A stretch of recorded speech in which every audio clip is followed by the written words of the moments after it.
You Lord सामर्थ्य परमेश्वर, धन्यवाद पिता। Thank you Lord, thank you Lord, thank you Lord. से मैं प्रभु यीशु मसीह का धन्यवाद देता हूँ। खुदावन ने एक बार फिर से अवसर दिया इस प्रकार आपके मध्य में वचन को बांटने के लिए। जिस प्रकार काफी दिनों से मैंने एक पोस्ट को डाला हुआ था, क्रिश्चियन जो ड्रेस है, मसीह पहरावा है, उसके विषय में सीखने के लिए, और प्रभु ने आज मौका दिया हमें क्रिश्चियन ड्रेस कैसा होना चाहिए, एक मसीह का पहरावा चर्च में कैसा होना चाहिए, बाइबल से हम अलग अलग बातों के द्वारा, अलग अलग वचन के द्वारा सीखेंगे।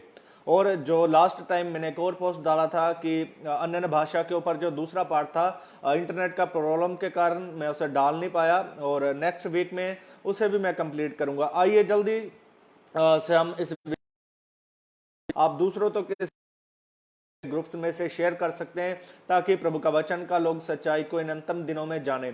आइए वचन को शुरू करेंगे।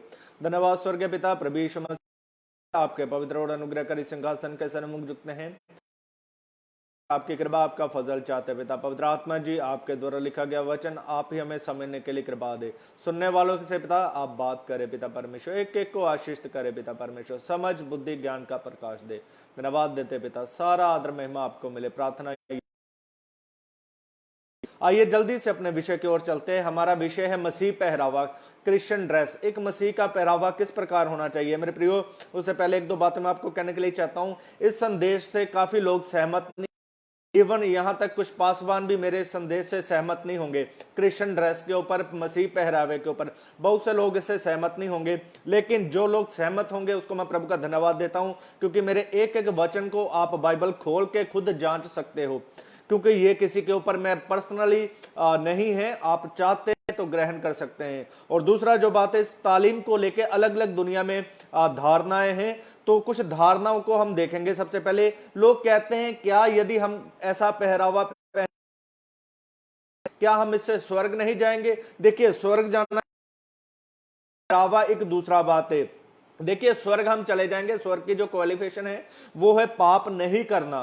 तो लेकिन ये की इच्छा है, यीशु मसीह का वचन कहता है, तो हम इससे ये साबित होता है कि हम आज्ञाकारी नहीं है, हमें सिर्फ नरक जाने से डर है, हम यीशु मसीह से प्रेम नहीं करते। लेकिन आप स्वर्ग चले जाएंगे, लेकिन नहीं है।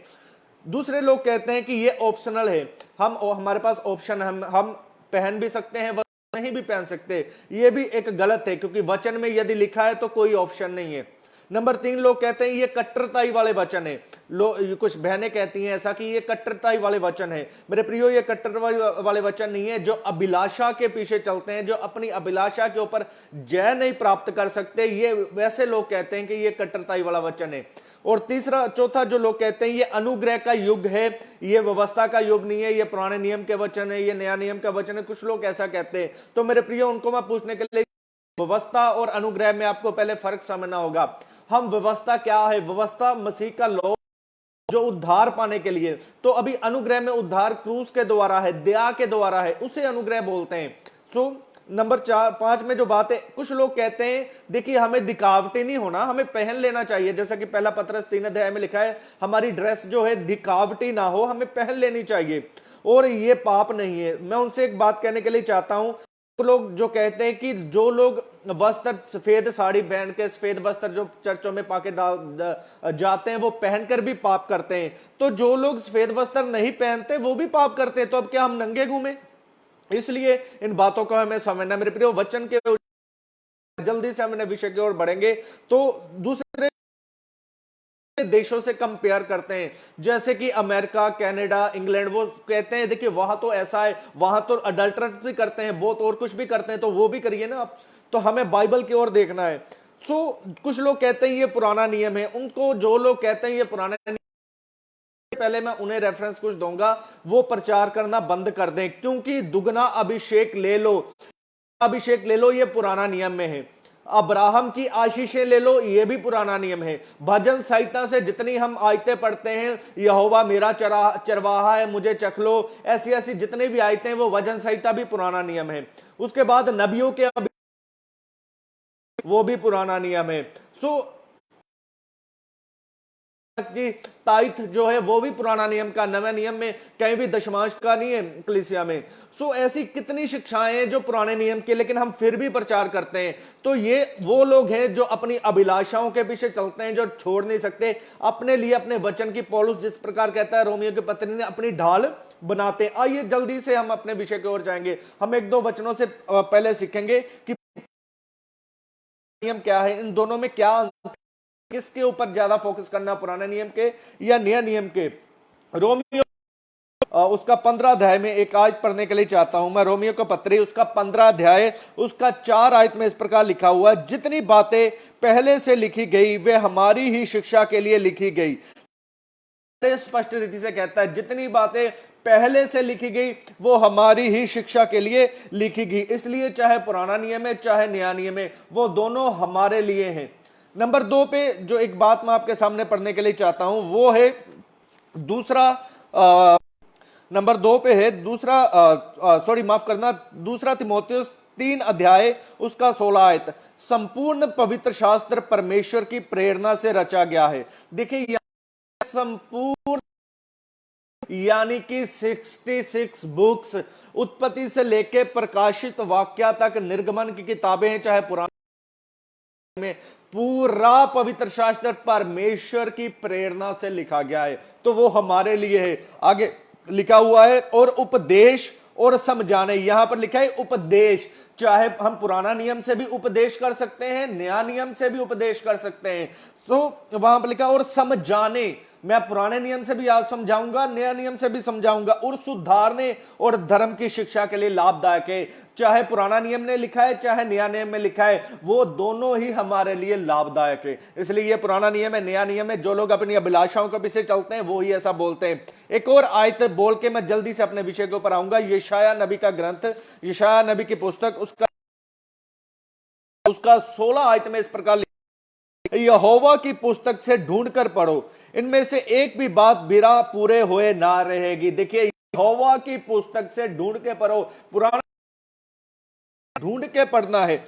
वहां पर लिखा है कोई बिना जोड़ा ना रहेगा, क्योंकि मैंने मुंह से यह आज्ञा दी है, उसी की आत्मा ने उन्हें इकट्ठा किया है। देखिए कोई भी बिना जोड़ा, पुराना नियम से वचन उठा के, नया नियम से वचन उठा के, उसे जोड़ जोड़ के उसका अर्थ बताना है हमने लोगों को।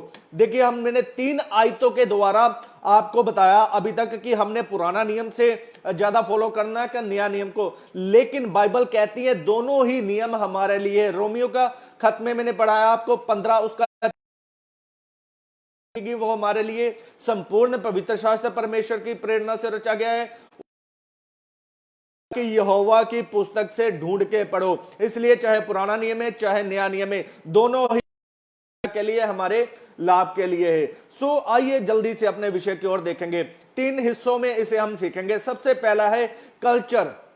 कल्चर, जो कल्चर आज क्रिश्चियन समाज में आ गया है, कलीसियाओं में कल्चर आ गया है, बिंदी, लिपस्टिक, चूड़ियां इत्यादि, ये सारा कल्चर आज कलीसियाओं में आ गया है। दूसरे नंबर पे पहरावा, अपनी ड्रेस, क्रिश्चियन ड्रेस देखेंगे। उसके बाद देखेंगे सेवकों का पहरावा, पास्टर पासवान का ड्रेस कैसा होना चाहिए। बहुत लोग इस बातों के ऊपर भी मैं आने वाला हूं, पासवान का आज पहरावा भी बताऊंगा कि पास्टर का पहरावा कैसा होना चाहिए। लेकिन उससे पहले जल्दी से हम क्रम अनुसार एक एक बात को देखेंगे। सबसे पहले मैं एक आयत को पढ़ने के लिए चाहता हूं, उत्पत्ति का किताब। कुछ लोग कहते हैं कि रिबिका को उन्होंने कंगन पहनाया था, किया था तो कंगन पहनाया था। देखिए जब हम शादी करते हैं, विवाह करते हैं, कुछ वो एक प्रथा है, उसे हम इसके साथ नहीं जोड़ सकते। लेकिन उस प्रथा को भी परमेश्वर ने कैंसिल कर दिया। जब हम उत्पत्ति में पढ़ते हैं 35 अध्याय में, वहां बेतेल में याकूब को आशीष मिलती। आशीष कब मिलती है? जब हम पढ़ते हैं, मैं पढ़ता हूं वहां से, याकूब ने अपने घराने से और उन सबसे भी जो उसके, तुम्हारे बीच में जो पराये देवता हैं उन्हें निकाल फेंको और अपने वस्त्र बदल डालो। देखिए उन्होंने यहां पर कहा अपने बीच में से पुराने देवता फेंक दो। यानी कि जब हम यीशु मसीह में आते हैं तो हम अपना जीवन नई सृष्टि बन जाते हैं। पुराने देवता हमारे हैं जिसको हम मानते थे, फिर से हम उनके जैसे काम नहीं करते, उन्हें अपने मन से, अपनी आत्मा से निकाल फेंकते हैं। उसके बाद लिखा है अपने आप को शुद्ध करो और अपने वस्त्र बदलो, फिर हम शुद्ध होते हैं प्रार्थना के द्वारा, यीशु मसीह के लहू के द्वारा। फिर हमें अपना वस्त्र बदलना है, अपना पहरावा बदलना है। पहले हम बिंदी लगाते थे, लिपस्टिक लगाते थे, पहनते थे, चूड़ी पहनते थे, और में भी वो सब बातें। और आओ हम यहां से निकलकर बेतेल को जाए, जहां मैं परमेश्वर के लिए एक वेदी बनाऊंगा। और जिस मार्ग में मैं चलता था उसने मेरे संग रहा, इसलिए जितने प्राय देवता उनके पास थे और जितने कुंडल उनके कानों में थे, उन सबों को उन्होंने याकूब को दे दिया। देखिए, कानों में जो कुंडल है, जब हम पंजाबी बाइबल या दूसरा में पढ़ते हैं, वहां पर मिलता है पानों कांटे, जो हम बालियां पहनते हैं, उनको भी निकाल फेंका। सो जब हम मसीह में आते हैं मेरे प्रियो, बपतिस्म लेते हैं, बपतिस्म लेने से पहले हमें लोगों को सिखाना है कि लिपस्टिक हमारा कल्चर नहीं है। एक दो बातें मैं लिपस्टिक के ऊपर बोलने के लिए चाहता हूं। पूरे इजराइल के ऊपर जब आप पुराना नियम में बीसी में जाओगे, तो इजराइल ने लिपस्टिक की खोज नहीं की थी। कुछ लोग कहते हैं इजराइल ने लिपस्टिक नहीं की थी। मेरे प्रियो, ये लिपस्टिक कहां से आई है? जब हम पढ़ते हैं बीसी में, एडी में नहीं, जब हम बीसी में इसकी खोज के विषय में पढ़ते हैं, ये असीरियन लोगों के द्वारा आई है।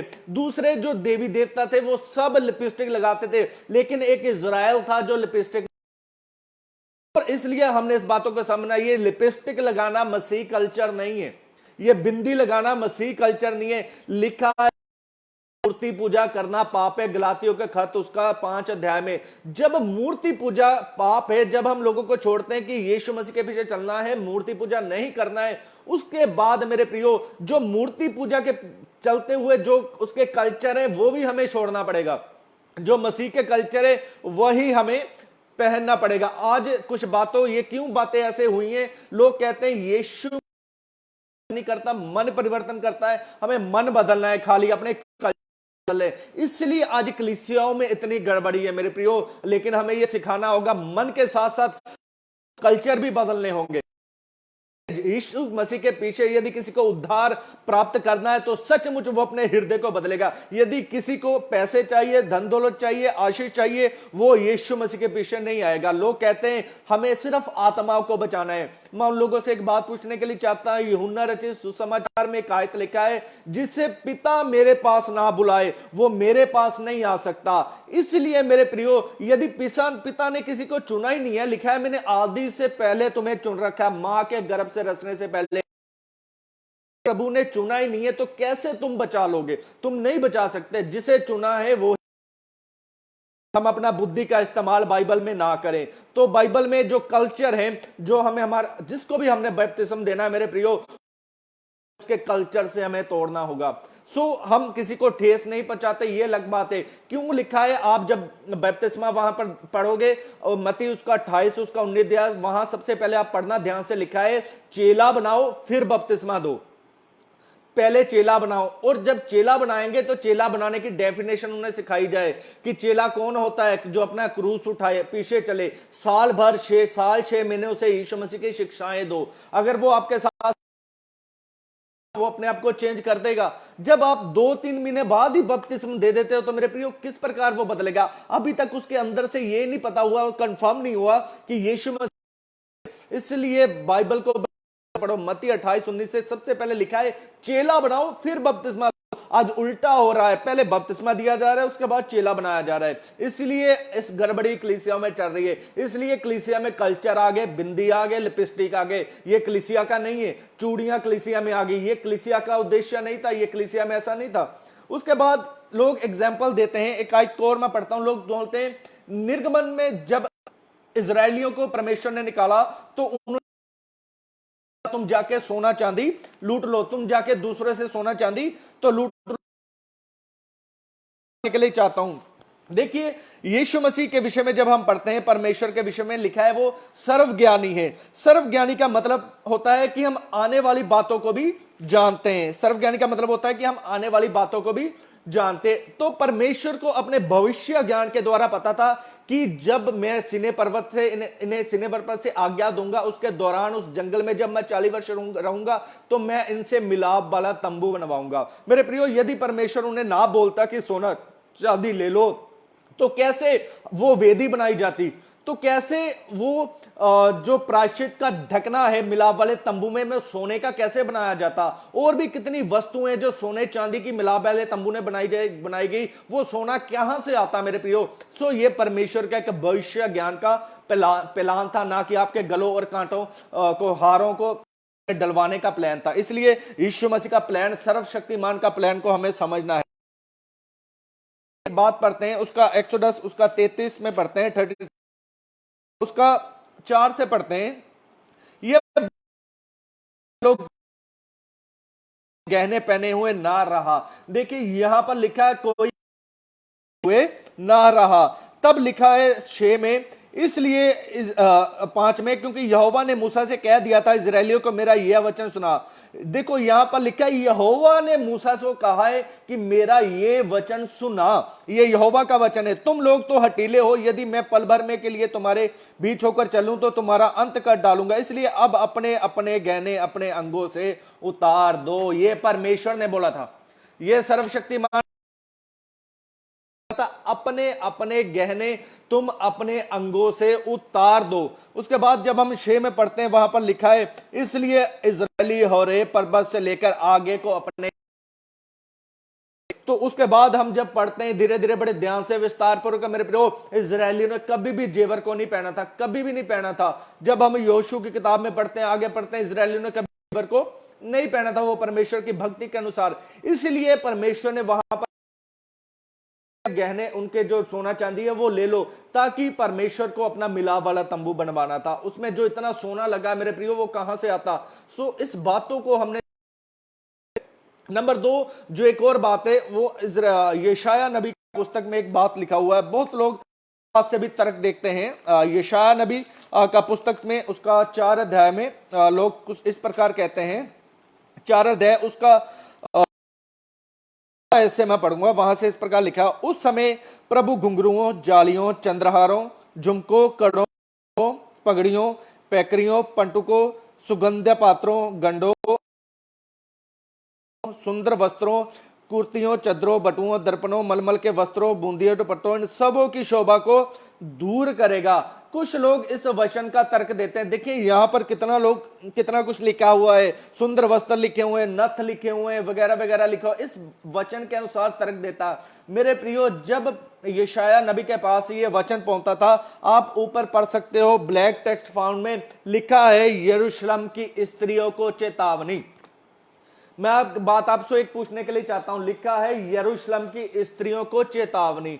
जो स्त्री भक्ति करती है, परमेश्वर का भय मांगती है, तो प्रभु क्यों उसे चेतावनी देगा। मैं उनसे एक बात पूछने के लिए चाहता हूं, जो इन वचन को कोट करते हैं, जो स्त्री परमेश्वर का भय मानती है अपने जीवन में, परमेश्वर का डर मान के चलती है, वो अपने जीवन, उसके जीवन में परमेश्वर उसे क्यों चेतावनी देगा। ये उन स्त्रियों को चेतावनी मिल रही है जो परमेश्वर के कलाम के अनुसार अपना जीवन नहीं व्यतीत करती थी, जो का कल्चर था वो अपने जीवन में लेके ऐशो आराम।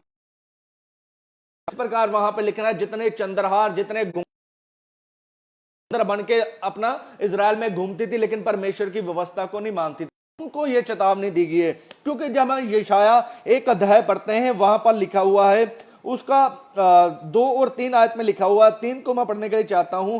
बैल तो अपने मालिक को और गधा अपने स्वामी की चरनी को पहचानता है, परंतु इजराइल मुझे नहीं जानता, मेरी प्रजा विचार नहीं करती। आपसे कैसी भरी हुई यह समाज अधर्म से हुआ है। देखिए यहां पर लिखा है, सर्वशक्तिमान का वचन यशाया नबी के पास पहुंचा, बैल तो अपने मालिक को पहचानता है, गधा अपनी चरनी को जानता है, मेरे लोग नहीं मुझे जानते, मेरे पीछे चलते नहीं है। इसका मतलब वो जो स्त्रियां चंद्रहार पहनती थी, घूंघट पहनती थी, नथ पहनती थी, बाली पहनती थी, हार पहनती थी, जो अच्छे अच्छे वस्त्र पहनती, वो सारी स्त्रियां परमेश्वर के पीछे नहीं चलती थी। अगर आप भी परमेश्वर के पीछे नहीं चलते हो तो आप पहन पाते, मैं आपको से देख सकता,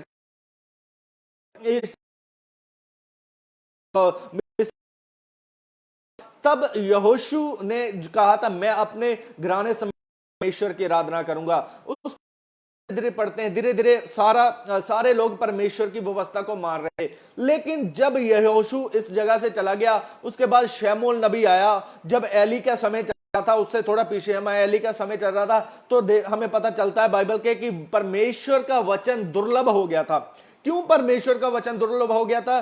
क्योंकि इजराइल जब कनान देश में बस गया था, माफ करना थोड़ा इंटरनेट कनेक्शन का प्रॉब्लम हुआ। उसके बाद हम पढ़ते हैं कि यहां पर जो बात है कि जब कनान देश में इजरायली लोग बस गए, उसके इर्द गिर्द जितने भी देश थे, वो इस प्रकार का कल्चर उनके अंदर था। वो कल्चर धीरे धीरे इजरायली देश में आने लगा, उनके का पहरावा उन्हें अपनाने लगे। सो ये कल्चर वहां से निकल के आया।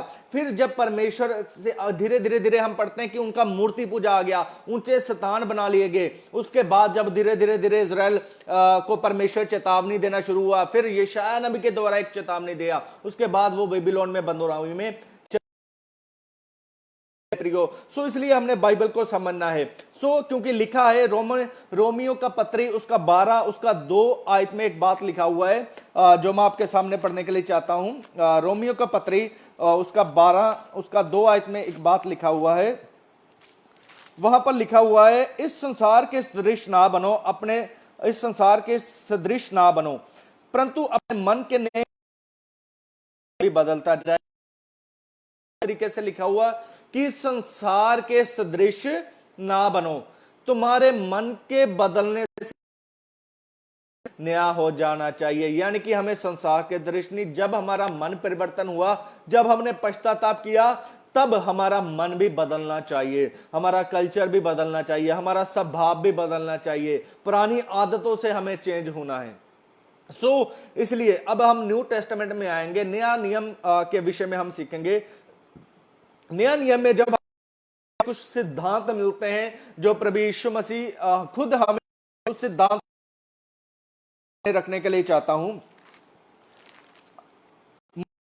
8 अध्याय और 34 आयत में इस प्रकार लिखा हुआ, उसने भीड़ को अपने चेलों समेत पास बुलाकर उनसे कहा, जो कोई मेरे पीछे आना चाहे वह अपने आपे से इनकार करे।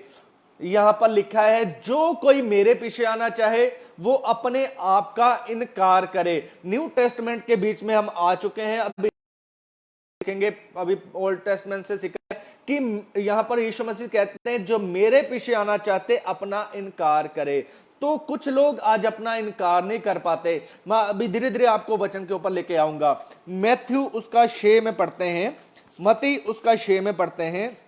वहां पर धन के विषय में लिखा हुआ, स्वर्गीय धन में यहां लिखा हुआ है कि परंतु अपने लिए स्वर्ग में धन इकट्ठा करो। ये स्वर्ग में धन इकट्ठा क्या है? मेरे आपको ये बात बताऊंगा, ये स्वर्ग से धन इकट्ठा करना क्या है। आगे चल के मैं आपको इसको एक्सप्लेन करूंगा, लेकिन उससे पहले न्यू टेस्टामेंट की सेवकाइयां हम देखें। न्यू टेस्टामेंट में सोना चांदी था, या न्यू टेस्टामेंट में किस प्रकार के पहरावे लोग पहनते थे जो कलीसिया के अंडर में रहते थे। उससे सबसे पहले प्रेरितों के काम में एक आयत को मैं पढ़ने के लिए चाहता हूं। प्रेरितों के काम उसका 3 अध्याय पढ़ने के लिए चाहता हूं। प्रेरितों काम है, वहां उसका 6 आयत को पढ़ने के लिए चाहता हूं। प्रेरित पतरस की मिनिस्ट्री में से 6 में लिखा हो, तब पतरस चांदी और सोना नहीं। देखिए यहां पर लिखा है चांदी तो सोना मेरे, तो पतरस के पास ना तो सोना था मेरे भाई, ना तो व्यापारी था, वो व्यापार करता था, मछलियों का व्यापार करता था। लेकिन जब वो सेवकाई में आया मेरे विषय, उसके पास ना तो सोना था ना तो चांदी था। दूसरा उसके बाद हम देखते हैं आफ्टर क्रूसीकरण, देखते हैं क्रूस के बाद हम देख रहे हैं। सबसे पहले हम देखेंगे प्रेरित पौलुस की मिनिस्ट्री के विषय में सीखेंगे। प्रेरित पौलुस अपनी मिनिस्ट्री में किस प्रकार इन बातों को बरताता था। प्रेरित पौलुस ने जब सेवकाई किया अपनी मिनिस्ट्री में, प्रेरित पौलुस ने भी ये बातें लोगों को सिखाई थी। हम क्रिश्चियन ड्रेस कैसी होनी चाहिए, मसीह पहरावा कैसा होना चाहिए। थिमोथियुस का पत्री, पहला थिमोथियुस का उसका 2 अध्याय उसका 9 आयत में इस प्रकार लिखा हुआ है। प्रेरित पौलुस कहता है, वैसे ही स्त्रियां भी संकोच और संयम के साथ सुहावने वस्त्रों से अपने आप को सवारे, ना कि बाल गूंथरे और सोने और मोती और बहुमूल्य कपड़ों से। देखिए प्रेरित पौलुस कितनी समझदारी से कहता है, कितनी कि क्या कहता है कि संयम के साथ सुहावने वस्त्रों से सारे। प्रथम जो बात लिखा है, संयम के साथ सुहावने वस्त्रों से। नंबर 2 लिखा है कि बाल ना गूंथे। बाल गूंथना, अलग अलग प्रकार के बाल गूंथ के आते हैं। सो पुराने नियम में जो बाल गूंथना था, जो बाल ऐसे यहाँ पे मिड्डी वगैरह करके उसके बीच में वो हार वगैरह पहनते थे, उसको बाल गूंथना बोलते हैं। वो बाल गूंथना नहीं होता। सो दूसरा, अगर हम बाल टेढ़े मेढ़े यहां से ऐसे यहां वैसे वैसे करके बनाते हैं तो वो ठीक नहीं है। उसके बाद सोना, सोने के ऊपर भी प्रेरित पौलुस मना करता है। उसके बाद मोतियों से हार वगैरह, घूंघट वगैरह कांटों में पहनते हैं, बहुमूल्य कपड़े, यहां तक कि प्रेरित पौलुस कॉस्टली ड्रेस पहनने से भी मना करता है अपनी मिनिस्ट्री में, और कहता है भक्ति करने वाली स्त्री। लिखा भक्ति की बातें, जब हम भक्ति का भेद गंभीर है। सो प्रेरित पौलुस कहता है भक्ति करने वाली स्त्री है। सो यहां पर मैं पंजाबी में भी आपको एक दो बातें पढ़ के इसको समझाने के लिए चाहता हूं। लिखा हुआ है, इस तरह मैं चाहता हाँ भाई स्त्रियां लाज ਅਤੇ संयम अपने आप ਨੂੰ सुहाग नाल सवारन। लाज ते संयम, देखिए ये लाज क्या है, लज्जा। उर्दू भी मैं पढ़ा देता हूं आपको, उर्दू का भी मेरे पास है, उसमें भी मैं आपको पढ़ा देता हूं ताकि किंतु परंतु आपके मन में कोई ना रहे। उर्दू का बाइबल में जब हम पढ़ते हैं उसका 9 में लिखा हूं, इसी तरह औरतें हयादार लिबास से शर्म और परहेजगारी के साथ अपने आप को संवारें। देखिए लिखा है हयादार लिबास पहने, ये क्या है, शर्म और परहेज, शर्म वाले। आज चर्चेस में लोग, स्त्रियां, बहनें, माफ करना इन बातों से उनको ठेस लगेगी, आज ऐसी ड्रेस पहन के आती हैं कि उनका पूरा जिस्म दिखता है, उसके अंग दिखते हैं। ये कैसी, ये हयादारी शर्म की ड्रेस नहीं है। और ये ड्रेस आज क्रिश्चियन लोगों के बीच में चल रही है। फिर लोग कहते हैं जॉयस मेयर को तुम देखो वचन को, मैं क्यों देखूं जॉयस मेयर को? जॉयस मेयर होती कौन है मेरे को समझाने वाली? खुद वो लज्जा के वस्त्र पहन, बड़ी मिनिस्ट्री जितना भी हो मेरे को उसका परवाह नहीं है। प्रेरित पौलुस की मिनिस्ट्री लोगों के मध्य में बहुत ऊंची थी, लेकिन फिर भी प्रेरित पौलुस ने प्रेरित पतरस को खुलेआम डांटा। सो बाइबल कहती है जब तुम्हारे वस्त्र लज्जा वाले होने चाहिए, लाज वाले होने चाहिए, यानी कि तुम्हारे अंग दिखने नहीं होने चाहिए। उसके बाद तुम्हारे शर्म के वस्त्र होने चाहिए। आज लोगों को शर्म नहीं है वस्त्र पहनते वक्त, कैसे भी उल्टे सीधे वस्त्र पहनते हैं, यहां तक कट होता है। लज्जा के वस्त्र, शर्म है नहीं उन्हें। पौलुस कहता है शर्म वाले वस्त्र होने चाहिए थारे। सो व्यवस्था विवरण में एक बात लिखी हुई है, व्यवस्था विवरण में, व्यवस्था विवरण उसका 23 अध्याय, व्यवस्था विवरण 22 अध्याय उसका 5 आयत में लिखा है, कोई स्त्री पुरुष का पहरावा ना पहने और ना कोई पुरुष स्त्री का पहरावा पहने, क्योंकि ऐसे कामों के सब करने वाले यहोवा की दृष्टि में घृणित है। कोई स्त्री पुरुष का पहरावा ना पहने। कि अगर कोई बहनें हैं, लेडीज से जीन्स पाने के लिए बाइबल बड़ी स्पष्टता से मना करती है। देखिए मैं एक बात, दो बातें आपको समझाता हूं अवस्था से। जब हम यीशु मसीह का किसी को तालीम देते हैं, जब से किसी को लोगों को समझाना है, तब हमने यीशु मसीह उद्धार करता समझाना है। जब वो चर्च में आते हैं, हमारा यीशु मसीह के वचन को सुनते हैं, परमेश्वर के वचन के बारे में सिखाना है उनको, यीशु मसीह क्यों धरती पे आया, उसके बाद बपतिस्मे के बारे में सिखवाना है। इस प्रकार जब साल 6 महीने उसको परमेश्वर में होए, तब बातें सिखा के कि बाइबल में हम अभी आगे बढ़ना, हमें तुझे बपतिस्मा देना है, तब मेरे प्रिय वो बपतिस्मा पहले मंथ उनको ये बातें सिखाएंगे, उन्हें हर्ट करेगा। इसलिए बिब्लिकल स्टेप बाय स्टेप ये जो आज का वचन है उन लोगों के लिए जो मसीह में बैप्टिज्म ले चुके हैं। सो इसलिए हमने इन बातों से समझना है। पुरुष का पहरावा ना पहने तो जीन्स पहनना, जीन्स जब पहनते हैं कितनी टाइट होती है मेरे प्रियो, जो लड़कियां जीन्स पहनती हैं कितनी टाइट होती है, उनको शर्म वाले लिबास है क्या वचन? जिस प्रकार पौलुस कहता है तुम्हें हयादार वस्त्र पहनने चाहिए, शर्म वाले वस्त्र। क्या जीन्स शर्म वाले वस्त्र है? क्या ऐसे वस्त्र से शर्म आती है पहनने से, जब जहां से उसके अंग दिखाई देते हैं? आप आगे समझदार हो, मैं ज्यादा बातें बोलने के लिए नहीं चाहता। सो थिमोथेयुस, ये जो पत्री है प्रेरित पौलुस जो लिख रहा है पत्री, आप प्रेरित पौलुस की तो सुनने वाले नहीं, मेरी भी नहीं सुनने वाली, लेकिन प्रेरित पौलुस ये एक दो बातें मैं बांटने के लिए चाहता हूं। पहला तीमुथियुस 1 आयत में लिखा हुआ है, पौलुस की ओर से जो हमारे उद्धारकर्ता परमेश्वर और हमारी आशा यीशु की आज्ञा से मसीह यीशु का प्रेरित है। पौलुस कहता है मैं यीशु मसीह की आज्ञा से यीशु मसीह का प्रेरित हूं, इसलिए पवित्र आत्मा ने प्रेरित पौलुस के द्वारा यह लिखवाया कि जितनी बहनें हैं वो हयादार वस्त्र पहने, जितनी बहनें वो लज्जा के वस्त्र पहने। ऐसे जीन्स टाइट कपड़े जहां से उनके अंग दिखते हैं, आज के लोग चर्चेस में जाती हैं बहनें, ऐसे वो कपड़े पहनते हैं, टाइट पजामी पहनते हैं वो, जिसमें उनके अंग दिखते हैं। इन बातों से हमें समझना है। चाहे अभी के ऊपर भी एक दो बातें बोलने के लिए चाहता हूं। पत्री जो है वो एक पासवानी पत्री, जो तीमुथियुस की पत्री है एक पासवानी लेटर है, एक पास्टर लेटर है, पासवानी पत्री है। ये एक पास्टर को लिखा जा रहा है। तीमुथियुस एक पास्टर था, एक सेवक था। उस दास को यह पत्री एक सीनियर प्रभु का दास लिखता है कि तुझे कलीसिया को कैसे मेंटेन करना है, कलीसिया में किस किस प्रकार बातें। सबसे पहले प्रेरित पौलुस कहता है झूठे शिक्षाओं के विरुद्ध चेतावनी लोगों को देना है, झूठी शिक्षाओं के विरुद्ध लोगों को अवेयर करना है। उसके बाद वो आराधना संबंधी निर्देश देता है। आप यहां पढ़ सकते हो आराधना संबंधी निर्देश, यानी कि वर्शिप करते समय हमें कैसे होने चाहिए। तो जो लोग वर्शिप करने वाले हैं वो बड़े ध्यान से सुन लें, उनकी ड्रेस कैसी होनी चाहिए, लज्जा की हयातदार ड्रेस होनी चाहिए, शर्म वाली ड्रेस होनी चाहिए, अच्छे से बैठ के लोग बल्कि परमेश्वर का भय माने आपके संगीत के द्वारा। दूसरी जो बात है, उसके बाद प्रेरित पौलुस तीमुथियुस कहता है कलीसिया में जो अध्यक्ष हैं, बिशप हैं या पास्टर हैं, जो सेवा करते हैं पुलपिट के ऊपर मंच से, उसको कैसा होना चाहिए। उसके बाद प्रेरित पौलुस तीमुथियुस को कहता है कि कलीसिया में जो डीकन है, जिसे हम आज एल्डर्स भी बोलते हैं, वो कैसे होने चाहिए, चाहे वो पुरुष है चाहे वो स्त्री है।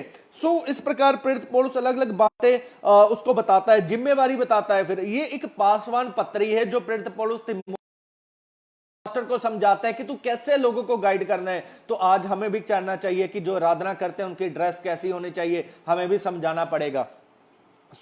आज ड्रेस जो जीन्स पहन के,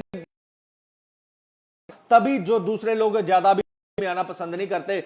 अभी आप देखना, एक बात मैं आपको बोलने के लिए चाहता हूं, यदि किसी की बीमारी, जो कोई बीमार हो या कोई ज्यादा प्रॉब्लम हो, सिर्फ वो ही यीशु मसीह में आ रहे हैं। अब अगर आप सुसमाचार सुनाओ तो तुम्हारा सुसमाचार से आज लोग यीशु मसीह में नहीं आ रहे, लेकिन आज से 15 साल पीछे आप जाओगे, अगर आप लोगों को सुसमाचार सुनाते तो आपका सुसमाचार सुन के यीशु मसीह उद्धार करता है, लोग कलीसिया में आ जाते थे। आज आना पसंद नहीं करते क्योंकि तुम्हारी हरकतें ऐसी हो चुकी हैं।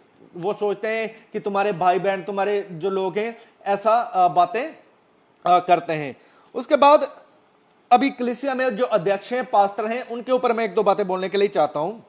बाइबल में पहला तीमुथियुस उसका 3 अध्याय उसका 1 और 2 आयत में लिखा है, यह बात सत्य है कि जो अध्यक्ष होना करता है, जो अध्यक्ष, जो पास्टर बनना चाहता है, वो सुन ले। जितने सेवक हैं वो बड़े ध्यान से इस बात को सुन ले। जो सेवा करते हैं, प्रभु के दास लोग हैं, ध्यान से सुन ले।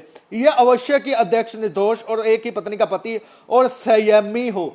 यहां पर एक शब्द लिखा हुआ है, संयमी।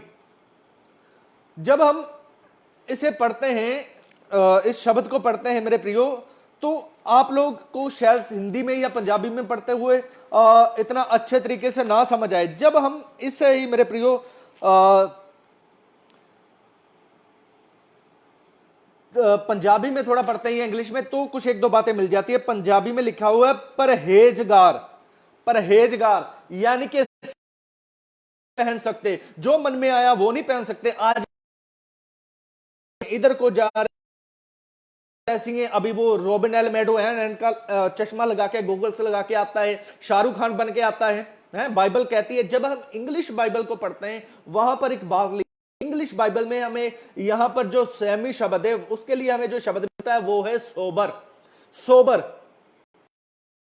लिए हैं। पास्टर कहते हैं जीन पहनने से क्या हो सकता, संसार के सदृश सोबर। आप जब बैंक में जाते हो, बैंक में जब आपको काम जॉब मिलती है, या कुछ ऐसे ऐसे ऐसे सोबर ड्रेस पहन, तो वो सोबर ड्रेस जब आपको बोलते हैं कि सोबर ड्रेस पहन के दिन पाके जाके दिखाना, आप पहले दिन निकाल के बाहर फेंकेंगे, आपको बोलेंगे मैनेजर या वो मालिक आपको बोलेगा कि मैंने आपको बोला था ना कि यानी पैंट शर्ट पहन के आना। एक पासवान की जो ड्रेस है, सिंपल पैंट शोरूम से खरीद लो, उससे मुझे कोई ऑब्जेक्शन नहीं, लेकिन जींस पहना अलाउड नहीं करती। लेकिन जींस पहना अलाउड नहीं करती बाइबल, एक पास्टर को जींस पहनना नहीं अलाउड करती, कैसे भी वो बाहर रख रहे हैं, इस प्रकार बाइबल भी उसे नहीं कहती। ये क्यों ऐसे होता है मेरे प्रियो? क्यों आज बहुत लोगों का मिनिस्ट्री में ये बातें हो नहीं पा रही, मैं आपको आगे जाके बताऊंगा। लेकिन जो मैंने आपको बात बताई है, आप इस बात को जान सकते हैं। बाइबल कहती है, इंग्लिश बाइबल पढ़ के डेफिनेशन ढूंढ लेना, चाहे कहीं भी जाके वो सोबर ड्रेस क्या होती है। जब आप कपड़ा खरीदते हो, जो कपड़े की पहचान रखता है, कपड़े वाली दुकान में आपको उसको बोलना कि मुझे सोबर ड्रेस दिखाओ, फिर देखना वो आपको क्या दिखाएंगे, जीन नहीं दिखाएंगे। तो कैसे आप कह सकते हो कि जीन अलाउड है? एक पादरी को जीन पहनना नहीं चाहिए, बाइबल कहती है। आज बहुत से पादरी जीन पहनने से क्या होता? अरे होता तो कुछ नहीं, तेरी कारण कितने लोगों का नमूना बाइबल का खराब हो चुका है। तेरी खुद की अभिलाषा तुझसे जय नहीं पाया जा रहा, तेरी खुद की अभिलाषा जिसके कारण तू लोगों से सिखा नहीं पा रहा, खुद को तू चेंज नहीं करने पा रहा।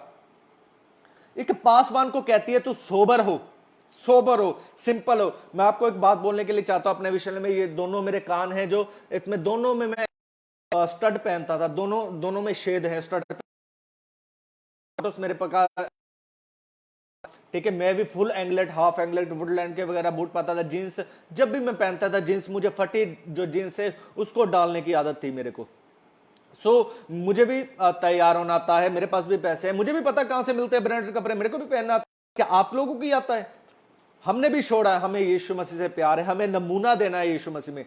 जल्दी से ये हमने सबसे पहले है थिमोथियुस की जो सेवका, प्रेरित पौलुस की सेवकाई के विषय में हमने देखा कि प्रेरित पौलुस अपनी सेवकाई में लोगों को विश्वास है किस प्रकार तुम्हारी ड्रेस होनी चाहिए। उसके बाद को कहता है किस प्रकार तुम्हारी जो ड्रेस है वो होनी चाहिए। अब हम देखेंगे प्रेरित पतरस की मिनिस्ट्री में से आएंगे कि वो क्या कहता है इसके विषय में। प्रेरित पतरस की पहली पत्री को जो हम पढ़ते हैं, उसका 3 अध्याय में लिखा है, वहां लिखा है, हे पत्नियों तुम भी अपने पति के अधीन रहो, इसलिए कि यदि इनमें से कोई ऐसे हो वचन को ना मानते हो। सबसे पहले नोट करना, लिखा है जो कोई वचन को ना मानते हो तो भी तुम्हारे भय सहित पवित्र चाल चलन को देखकर बिना वचन के अपनी अपनी पत्नी के चाल चलन के द्वारा खिंच जाए। लिखा है जो वचन को नहीं मानते तुम्हारे भय सहित लिखा है तुम्हारे भय सहित खिंच जाए। ये भय होता क्या है मेरे प्रियो? जब हम दूसरे कल्चर्स को देखते हैं या दूसरे रीजन को देखते हैं, वहां पर आपने देखा वो कितने, जो उनकी धार्मिक स्त्रियां होती हैं वो कितने सिंपल और सोबर ड्रेसेस में रहते हैं। जब उनको देखते हैं कि यार गुरुद्वारे में जो कीर्तन लेडीज करती हैं, उनको देखना आप, वो कैसे व्हाइट वस्त्र पहन के आते हैं, उसको देख के एक भय आता है परमेश्वर का हम लोगों के अंदर। उनको देख के, जो अभी आप मान लो वो है वो शिवानी जो मेडिटेशन करना सिखाती है, वो कैसे सफेद ड्रेस पहनती है, और उसको जब आप उसको शिवानी को देखोगे तो आपको एक परमेश्वर का भय आप अंदर आएगा कि हाँ परमेश्वर है। मैं आपसे पूछने के लिए चाहता हूं, जब तुम स्कर्ट पाके, उल्टे सीधे ड्रेस पाके अपने बंदे के, अपने हस्बैंड के आगे जाओगे, कैसे उसके अंदर परमेश्वर का भय आएगा? जब तुम अपना हार श्रृंगार बदलोगे। इसलिए यहां पर जो एक बात लिखी हुई है, तुम्हारा श्रृंगार दिखावटी ना हो। बहुत लोग कहते हैं कि दिखावटी ना हो, भाई दिखावटी ना हो तो आप किसको दिखाने के लिए पहनते हो? अपने मन से पूछो। जब आप शीशे आईने की तरफ जाते हो, जब अपने बाल को संवारते हो, इयर रिंग पहनते हो, लिपस्टिक लगाते हो, तो किसके लिए लगाते हो? है अपने खुद के लिए? अपने खुद के लिए नहीं, अपने मन में सोचना कि मैं सुंदर दिखूं, मैं तभी सुंदर दिखूं। सुंदर किसको सुंदर बन के दिखाना है मुझे बताओ? लोगों को। फिर कहीं ना कहीं जब आप बाहर जाते हो, रास्ते में शीशा भी, आईना भी देखते हो, 5 मिनट चल के आगे कोई गाड़ी हो या आईना आज में, फिर भी अपने आप को संवारते हो, तो किसके लिए संवारते हो फिर ना? दिखावटी ना हो। यानी कि जब हम इंग्लिश में पढ़ते हैं या हम ओरिजिनल टेक्स्ट में पढ़ते हैं, वहां लिखा है बाहरी, यानी कि तुम्हारा बाहरी जो पन है वो इन बातों से ना हो। जो कौन कौन सी बातें? बाल गूंथना, वो भी तुम्हारा ना हो। प्रेरित पतरस कहता है सोने के गहने तुम ना पहनो, पतरस कहता भांति भांति के कपड़े। अब प्रेरित पौलुस और प्रेरित पतरस एक ही बात कहते हैं। ये किस प्रकार एक ही बातें कह रहे हैं? क्योंकि लिखा है संपूर्ण पवित्र शास्त्र परमेश्वर की प्रेरणा से रचा है, इसलिए दोनों सेवक एक ही बात कह रहे हैं। प्रेरित पतरस कहता है बाल नहीं गूंथना। दूसरा तरफ हम प्रेरित पौलुस की मिनिस्ट्री देखते हैं, वो भी अपनी मिनिस्ट्री में कहता है बाल नहीं गूंथना।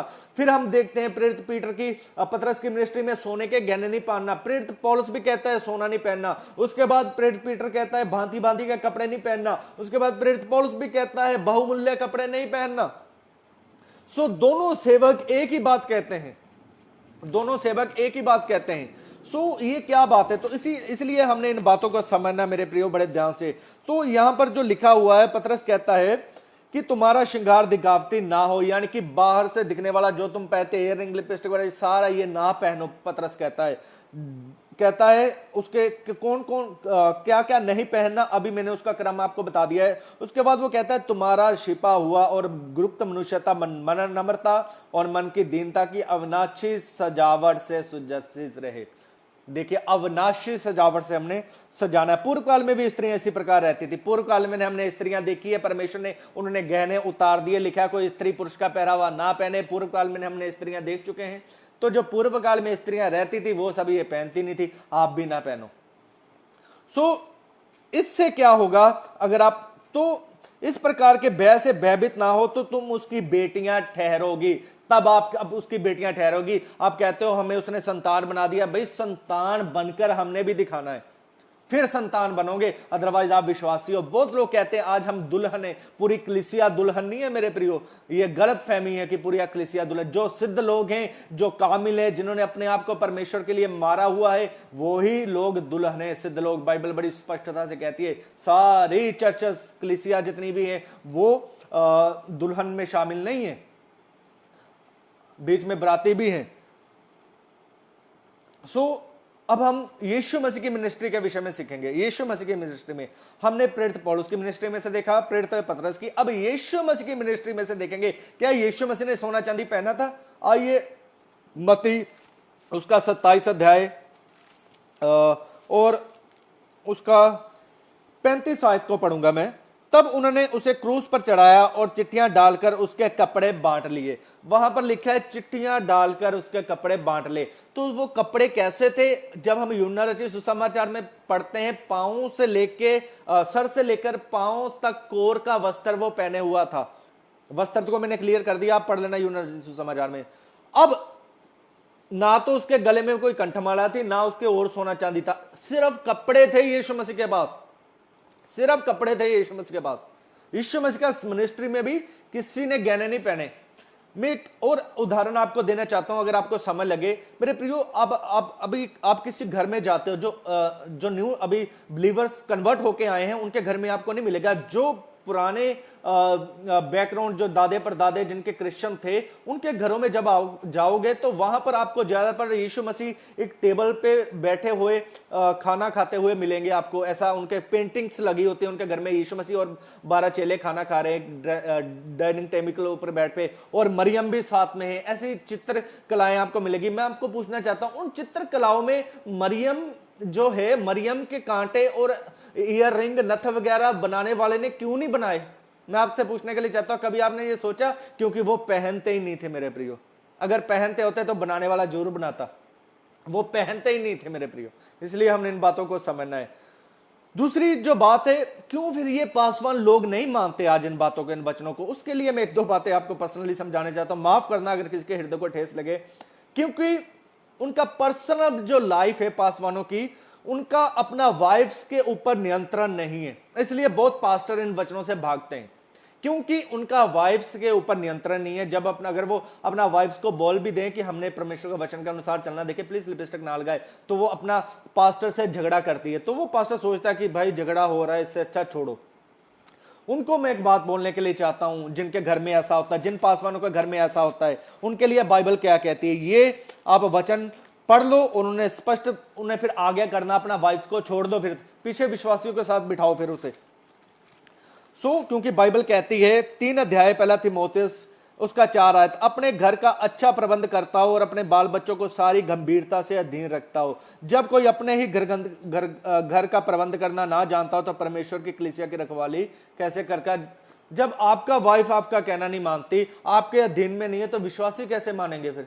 क्योंकि वो आपका देखते, मैं बहुत लोगों से विश्वासियों से मिलता हूं, वो कहते हैं वो पास्टर की वाइफ को तो ऐसी है, उसकी वाइफ तो उसकी मानती नहीं है, वो तो उसका वाइफ तो ऐसे। मेरे प्रियो, ये सत्य है। कुछ ऐसे पासवान है जिनका वाइफ्स उनके साथ झगड़ा करती हैं, तो मेरे प्रियो आपने झगड़ा नहीं करना, आप वचन उनके सामने रख सकते हो और सेवकाई से थोड़ा हटा सकते हो उन्हें, और पीछे विश्वासियों के साथ बैठने के लिए आप बोल सकते हो, फिर उनको इस बातों की समझ आएगी। तो मेरे प्रियो, क्योंकि हमें अच्छा नमूना देना है यीशु मसीह में, सो इसलिए कुछ बहुत पासवान लोग हैं जो इस बातों को नहीं मानते, क्योंकि ऐसा उनकी जीवन में है, उनका वाइफ्स, उनकी पत्नियां उनके अधीनता में नहीं है। और मेरी परमेश्वर से प्रार्थना है, जो प्रभु के दास इस वचन को अपने जीवन में स्वीकार करना चाहते हैं, अपनी पत्नियों में स्वीकार करना चाहते हैं, प्रभु उनका पत्नियों का जीवन में अनुग्रह दे, समझ और बुद्धि ज्ञान दे। लेकिन हमें भी उसके लिए हिम्मत मारना है। दूसरी ये जो बात है, क्यों कुछ लोग नहीं मानते, जो लोग ये बातें नहीं मानते, उनके लिए मैं ये बातें कहने के लिए जाऊंगा। उसके बाद ये बातें बता के एक लास्ट बात मैं आपको बताऊंगा, स्वर्ग में ड्रेस कैसी होती है, स्वर्ग में ड्रेस कैसी होती है, वो बता के मैं समाप्त करूंगा। लेकिन उसके बीच में एक बात मैं आपको बताने के लिए चाहता हूं, ये क्या बातें हैं लोगों की। रोमियो का पत्री उसका 8 अध्याय उसका 5 में लिखा है, क्योंकि शारीरिक व्यक्ति शरीर की बातों पर मन लगाते हैं, परंतु आध्यात्मिक आत्मा की बातों पर मन लगाते हैं। देखिए, जो शारीरिक व्यक्ति है वो ऐसी बातों पर मन लगाएगा, और ऐसे वचन से, वचन लिखा है उनकी जीवन में, वचन की कोई वैल्यू में लिखा है तो लिखा है, वचन लिखा है, बेकार नहीं लिखा है, लिखा है वचन बेकार यूं ही नहीं लिखा हुआ है। पहला यूहन्ना जब हम पढ़ते हैं वहां पर इस प्रकार लिखा हुआ है मेरे प्रियो, याकूब का पत्री में लिखा हुआ है, क्या तुम यह समझते हो, उसका 4 और 5, याकूब का पत्री, क्या तुम यह समझते हो कि पवित्र शास्त्र व्यर्थ कहता है, कि पवित्र शास्त्र में कोई बात लिखा है मेरे प्रियो, वो व्यर्थ नहीं लिखा है, इसलिए लिखा वो मेरे और आपके लिए। ये जो शारीरिक लोग हैं वो ही ऐसी बातें, ये शारीरिक लोग हैं वो इस बातों को नहीं अपनाएंगे, तो आप स्पिरिचुअल नहीं हो, बाइबल कहती है आप शारीरिक हो। यदि आप ऐसा नहीं कर पाते तो आप शारीरिक हो। पहला यूहन्ना उसका 1 आयत और उसका 16 में लिखा है, क्योंकि जो कुछ संसार में अर्थात शरीर की अभिलाषा और आंखों की अभिलाषा, वह परमेश्वर पिता की ओर से नहीं है। ये जो तुम्हारी शारीरिक अभिलाषा है जे, वे पिता की, ये संसार की अभिलाषाएं, गहने पहनना, हार श्रृंगार करना, मेरा बाइबल तो मना करता है, इसलिए तुम अभिलाषी हो। जो लोग अभिलाषी है, बाइबल कहती है वो शारीरिक है। You are not a spiritual person, तुम आत्मिक नहीं हो, अपने आप को आत्मिक जो दिखाते हो लेकिन आत्मिक नहीं हो। इस बातों को समझना। कुरिन्थिया की कलीसिया में लोग कहते हैं फिर वरदान कैसे करते? कुरिन्थिया की कलीसिया में आप जहां वरदानों के विषय में बताया गया है वहां कितनी अनैतिकता थी, फिर भी वरदान काम कर रहे थे भाई। ये अलग है, ये परमेश्वर की दया वो अलग है, लेकिन हमने परमेश्वर के लिए जो नमूना देना वो एक अलग बात है। संसार में रहते हो, दूसरों को हमने खींचना है परमेश्वर, अपने भय से परमेश्वर के। याकूब का पत्री में लिखा हुआ है बड़े क्लियर तरीके से, 4 उसका 4, हे व्यभिचारिणियों, क्या तुम नहीं जानती कि संसार से मित्रता करनी परमेश्वर से, संसार से मित्रता करनी परमेश्वर से बैर है मेरे प्रियो। रोमियो का पत्री में एक बात लिखा है, इसे हम कैसे पूर्ण कर सकते हैं, इसे हम कैसे पूर्ण कर सकते हैं? ये लोग वो ही मानेंगे जिनके हृदय में ये वचन है, दूसरा ये वचन को नहीं मानेगा। ये जो ये इस वचन को मानते हैं उनकी कैटेगरी में बताने के लिए चाहता हूं, उसके बाद मैं हेवनली ड्रेस में बताऊंगा, फिर समाप्त करूंगा। रोमी का पत्री 13 अध्याय उसका 14 आयत में लिखा, वरन प्रभु यीशु को पहन लो और शरीर की अभिलाषाओं को पूरा करने का उपाय ना करो। वरन प्रभु यीशु को पहन लो। ये जो अभिलाषा है शरीर की फिर पूरी नहीं होगी जब यीशु मसीह तुम्हारे अंदर बस जाएंगे, अभी बसे नहीं है। लिखा है यूहन्ना रचित सुसमाचार में, यीशु मसीह पिता से प्रेम करता था, और लिखा है यूहन्ना रचित 3:16 ने, पिता ने संसार से ऐसा प्रेम किया अपने पुत्र को दे दिया। तो हमें भी कैसा प्रेम करना चाहिए मेरे प्रियो पिता और यीशु मसीह से? लिखा है मेरी नहीं तेरी इच्छा। और यीशु मसीह की इच्छा क्या है? लिखा है प्रेरित पौलुस कहता है मैं यीशु मसीह की इच्छा से लिख रहा हूं कि जो स्त्रियां हैं, बहनें हैं, लज्जा और संयम के वस्त्र पहने। अगर आप यीशु मसीह की इच्छा को पूरा करना चाहते हो, उसका लज्जा, उसको संयम, यदि आपको यीशु मसीह से प्रेम है मेरे प्रियो, तो ही आप इस बातों को, यीशु मसीह को पहन लो, ताकि आप अपनी लज्जा को, अपनी अभिलाषाओं को पूरा ना करने पाओ।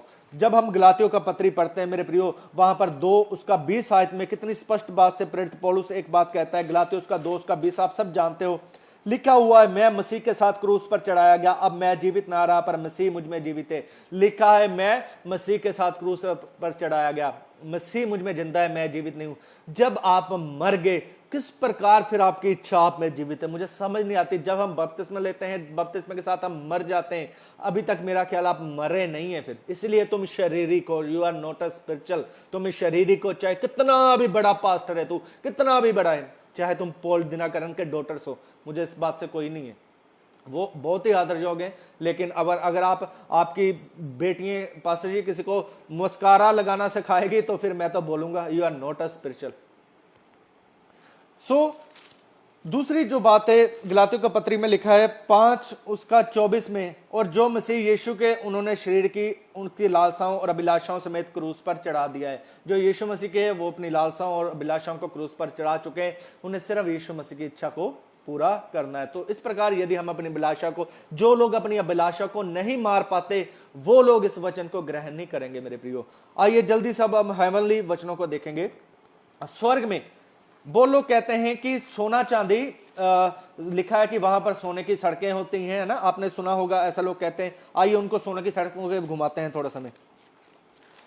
सो पहला यूहन्ना का प्रकाशित वाक्य, revelation, book of the revelation chapter 1 उसका वर्स 13 to 16 में तक पढ़ूंगा। प्रकाशित वाक्य 1 अध्याय उसका 13 से 16 तक। और उन दीप्तों के बीच में मनुष्य के पुत्र सदृश एक पुरुष को देखा, जो पांव तक का वस्त्र पहने और छाती पर सोने का पटुआ बांधे हुए था। उसके सिर और बाल श्वेत ऊन वर्ण पाले के समान उज्जवल थे और उनकी आंखें आग की ज्वाला के समान थी। उसके पांव उत्तल पीतल के समान थे, जो मानो भट्टी में तपाया गया हो, और उसका शब्द बहुत जल के समान था। वह अपने दाहिने हाथ में 7 तारे लिए हुए था, और उसके मुख से तेज दोधारी तलवार निकलती। उसका मुंह ऐसा प्रज्वलित था जैसे सूर्य कड़ी धूप के समान चमकता है। यहां पर यीशु मसीह के आप कितने का गहने देखते हो? यीशु मसीह के पास यहां पर क्या क्या है मेरे प्रियो? सोने, जो स्वर्ग सोचते हैं कि स्वर्ग में जाके तो सोना मिलेगा, सोना मिलेगा, उनको सोना दिखा दूंगा थोड़ा सा। रेवलेशन जब हम 13 से 16 पढ़ते हैं एक अध्याय, वहां पर सबसे पहले पांव तक का वस्त्र पहने हुए हैं यीशु मसीह। तो तुम्हें भी कैसा वस्त्र मिलेगा भाई? पांव तक का वस्त्र मिलेगा। यीशु मसीह ने पांव तक का वस्त्र पहना। उसके बाद छाती में, यहां पर छाती में सोने का पटुका बांधा हुआ, छाती पे। नंबर 3 जब हम पढ़ते हैं रेवलेशन 19 उसका 11 में पढ़ते हैं, वहां लिखा है उसके सिर में 19 का 11 में, फिर मैंने स्वर्ग को खुला हुआ देखा और देखता हूं कि श्वेत घोड़ा है, उसका एक सवार है, उस विश्वासों का सत्य कहलाता है।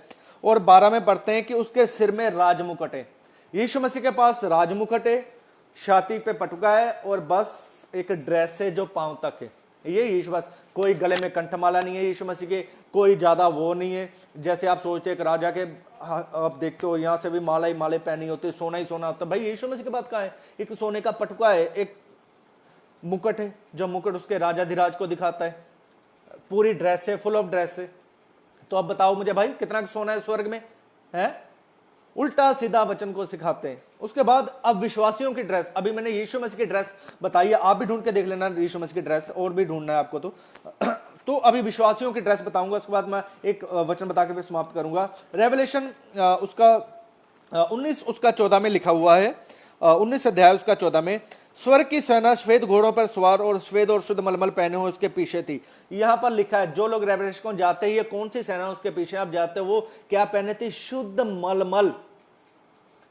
आप स्वर्ग में कोट पैंट नहीं डालोगे। यहां पर मेरे से जिद कर लेना वचन की जितनी करनी है आपने, लेकिन वो स्त्रियां सुन ले, वहां पर आपको मलमल का सफेद वस्त्र ही पहनना पड़ेगा, साड़ी नहीं मिलेगी, जीन्स की पैंट नहीं मिलेगी वहां पे, वहां आपको अपना मन भाई कपड़े नहीं मिलेंगे। वहां पर जो यीशु मसीह वस्त्र देखें वो है मलमल का, वो मलमल का सफेद वस्त्र, यानी कि सर से लेकर पांव तक जो खुद यीशु मसीह पहने रहते हैं वही मिलेगा। यहां पर आप मेरे साथ जितनी मर्जी जिद कर लेना। अब मुझे बताऊं कहां पर वहां आपके सोना है, कहां पर हार है आपके? वहां पर दूसरी जो बात लिखी वहां पर 8 में लिखा हो, 19 के 8, और शुद्ध और चमकदार महीन मलमल पहनने का अधिकार दिया गया दुल्हन को। शुद्ध और महीन मलमल पहनने का अधिकार दिया गया।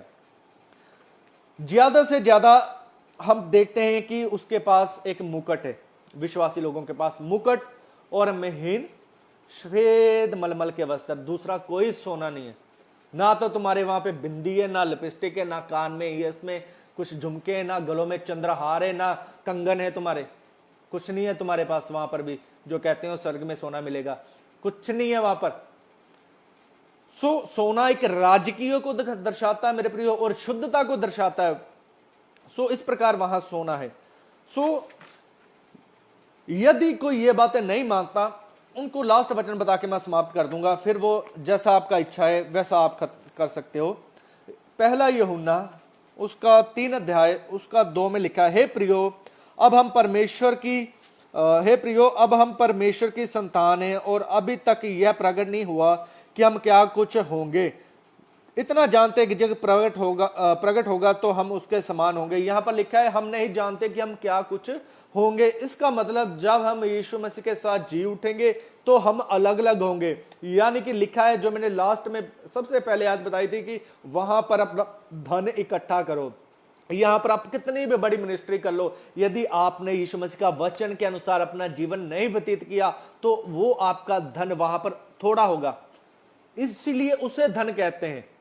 जितना वचन के ऊपर चलोगे उतना धन मिलेगा। अगर कोई 5 वचन के ऊपर चल सकता है तो 5 रुपए जोड़ ले, कोई 10 वचन के ऊपर चलता है 10 रुपए जोड़ ले, जितना धन जोड़ोगे। तो यहां पर अगर कोई इस प्रकार से जीवन व्यतीत करता है मेरे प्रियो, तो वहां पर उसको एक बड़ा प्रतिफल होगा। वो बड़ा प्रतिफल क्या होगा, एक वचन से और समझाना के लिए चाहता हूं, क्योंकि कभी प्रभु ने कृपा दिया प्रतिफल के बारे में सिखाने का मन है। प्रतिफल वहां पर क्या क्या मिलेंगे तब मैं बताऊंगा कि आपको कौन सा प्रतिफल मिलेगा कि कौन सा नहीं। पहला कुरिन्थिया उसका 15 अध्याय उसका 40 और 41, स्वर्गीय देह है और पार्थिव देह भी है, परंतु स्वर्गीय देहों का तेज और है और पार्थिव का और। सूर्य का तेज और है, चांद का तेज और है, और तारोगण का तेज और है, क्योंकि एक तारे से दूसरे तारे के तेज में अंतर है। मेरे प्रियो यहां पर लिखा है एक तारे से लेकर दूसरे तारे में अंतर है। जब आप ऊपर से पढ़ोगे आपको पता लगेगा, यानी कि एक तारे की चमक अधिक होती है, दूसरे तारे की चमक कम होती है। इसी प्रकार इस धरती पे जो जितना परमेश्वर के लिए अपने लिए वहां पर धन इकट्ठा करेगा, यानी कि दूसरे लफ्जों में कहूं, जितना वचन के ऊपर चलेगा उतना ही वो स्वर्ग में चमकेगा। सब एक समान नहीं होंगे। यदि यहां पर किसी की मिनिस्ट्री बहुत ज्यादा बड़ी है लेकिन वचन के ऊपर ज्यादा नहीं चल पा रहा, अपने आप का त्याग नहीं कर पाता, तो वहां पर वो छोटा होगा। लेकिन जो सेवकाई बेशक छोटी है, लेकिन चाहे वो विश्वासी है, वो वचन के ऊपर चल रहा है अपने, तो उसका प्रतिफल उससे बड़ा होगा।